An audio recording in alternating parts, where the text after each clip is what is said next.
Air इंडियाच्या विमान दुर्घटनेमध्ये विमानाचा क्रू मेंबर दीपक पाठक याचा मृत्यू झाला आणि ही बातमी जेव्हा बदलापूर शहरात त्याच्या राहत्या घरी कळाली त्यावेळेस सगळ्यांवर दुःखाचा डोंगर कोसळला। त्याचे मित्रपरिवार असेल, त्याचं कुटुंब असेल, त्यांना ही बातमी कळाल्याने त्यानंतर संपूर्ण बदलापूर शहरामध्ये शोककळा पसरली। दीपक एअर इंडियामध्ये गेल्या 11 वर्षांपासून क्रू मेंबर म्हणून काम करत होता आणि त्याची फ्लाईट जी अहमदाबादहून लंडनला जाणार होती त्याचं स्टेटस देखील त्याने फेसबुकवर अपडेट केलं होतं 4 तासापूर्वी आणि त्यापूर्वी त्याने आईला माहिती दिली होती की मी आज लंडनला जाणार आहे आणि प्रत्येक दिवशी सकाळी तो आईला फोनद्वारे मेसेज करायचा किंवा फोनद्वारे बोलून तिच्याशी संवाद साधायचा, सगळी माहिती द्यायचा। मात्र कालचा जो दिवस होता तो त्याच्यासाठी शेवटचा ठरला, कारण विमान दुर्घटनेत त्याचा मृत्यू झाला।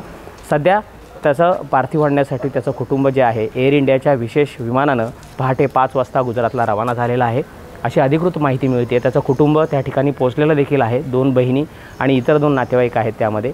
त्यानंतर त्याच्या मृतदेहाची ओळख पटवली जाईल, 60 तासाहून अधिक तास वैद्यकीय चाचणी केली जाईल आणि त्यानंतर त्याचं कुटुंब ठरवेल की त्याचं पार्थिव हे बदलापूर शहरात आणायचं, त्याच्या मूळ गावी न्यायचं की त्याच ठिकाणी अंत्यसंस्कार करायचे। मात्र या सगळ्या बातमीनंतर बदलापूर शहरामध्ये शोककळा पसरलेली आहे। हेच ते रावल कॉम्प्लेक्स आहे ज्या ठिकाणी दीपक जो आहे तो लहानाचा मोठा झाला। अतिशय हुशार मनमिळावू असा हा दीपक होता आणि त्याच्या जाण्यानं संपूर्ण बदलापूर शहरामध्ये शोककळा पसरलेली पाहायला मिळते। गणेश मंजुळा आनंद, न्यूज 18 लोकमत, बदलापूर।